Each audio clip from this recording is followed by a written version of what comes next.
Audio test B.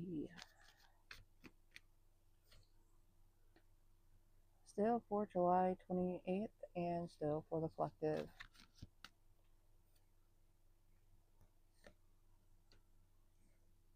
Someone may be putting you into a position where you're easily seen. And sure, they're not doing it so that they can get away. Yeah, there may be someone who's involved in a situation that you're not even really a part of, but they're trying to make you a part of it, and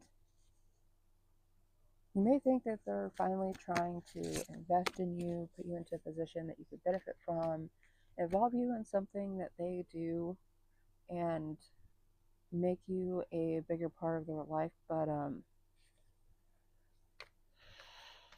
it's going to leave you frustrated, and they may just be doing it to keep you busy, keep you where it is that they can keep an eye on you.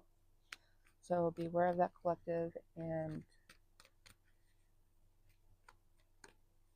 just because you're finally getting something that you want, it doesn't mean that you're getting it for the right reasons.